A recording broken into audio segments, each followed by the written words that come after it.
మధ్య మధ్యలో ఇట్లా ప్రయాణం చేయడం వల్ల ఎందుకు చేశారమ్మా ఇంత పెద్ద సేవ చేసుకుంటే మధ్యం రాదము. బైబిల్ చదివిన వాళ్ళు మంచి బైబిల్ వాక్యం చదివితే దేవునికి భయపడి నా మొగుడు 15 ఏళ్ళు ఇప్పుడు తాగుడు బంద్ చేసి దేవుని తెలుసుకుంటే దేవునికి భయపడి తాగుడు ఎవరైనా తాగుడు బంద్ చేపిస్తారా చూద్దాం. ఎవరు బంద్ చెప్పలేదు నాన్న. తాగుడు కానీ వ్యభిచారం కానీ ఎవరు బంద్ చెప్పి దేవుని దగ్గరకు వస్తే ఆ మనిషి కంపల్సరీ మారుతారు నాన్న.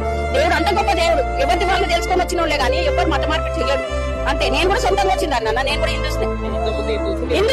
నాకు ఇట్లా దేవుడు వచ్చే బోనాలు వచ్చి ఆడేదాన్ని నేను. కానీ బైబిల్ చదువు నా బాబు కొంట్లో బాగాలేక నేను దేవుని దగ్గరికి వెళ్ళి బైబిల్ చదవడం వల్ల అందులో నాలో నుంచి వెళ్ళిపోయి నేను దేవుని నమ్ముకున్నా. బైబిల్ చదివినాక సత్యం తెలిసినాక ఇంకేమంటారంటే క్రైస్తవ అయితే ముండరాలు అవుతారు, పొట్టు తీసేసారు, గాజులు ఎవరు తీయమని చెప్పారు నాన్న. అది చదివినాక ఎట్లుంటదంటే మనకి ఈ ఆకాశం కింద ఉన్నదంతా చెత్త అని ప్రసంగి గ్రంథకుడు రాసింది.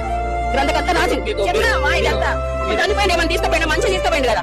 ఏమి రాదు మన ఎప్పటి బంగారం రాదు, ఏది రాదు. కానీ మా అంతకు మేమే చేయాలి. కానీ ఎవరు మత మార్పిడి చేయరు నాన్న. ఎవరు చేయరు. ఎవరు నువ్వు చెప్తే నువ్వు వచ్చేసావు, నేను చెప్తే నేను వస్తానా. ఎవరు రారు. అది బైబిల్ కరెక్ట్ గా చదివిన వాళ్ళు మాత్రం దేవుడు ఉన్నాడు, నిజమైన దేవుడు ఆయననే అని చెప్పి వెళ్తాను. అంతేగాని మత మార్పిడి కాదని ఇది ఒక మార్గం అంతే.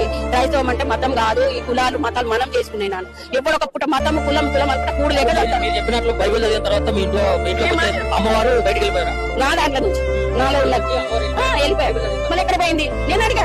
ఎక్కడ పోయినా ఇప్పుడు నేను బైబిల్ చదివినప్పుడు ఎక్కడ పోయినా అని అడిగిన. ఏ రోజు నేను సుఖపడలేనా ఆమె మీద ఉన్నప్పుడు. ఇప్పుడు నా భర్త మారేడు, నా పిల్లల్ని మార్చుకున్నా నేను. మేమందరం బైబిల్ చదువుతాం. మేము ఎవరిని ఏమన్నానా మా బాధ దేవుడికే చెప్పుకుంటాం. దేవుడి యుద్ధం ఎవరిని చంపిన మొత్తం క్రైస్తవులు కూడా చావడానికి సిద్ధమైతే నా బైబిల్ కరెక్ట్ బైబిల్ చదివి దేవుడిలో ఉన్న వాళ్ళు కరెక్ట్ చావడానికి కూడా సిద్ధమవుతాం.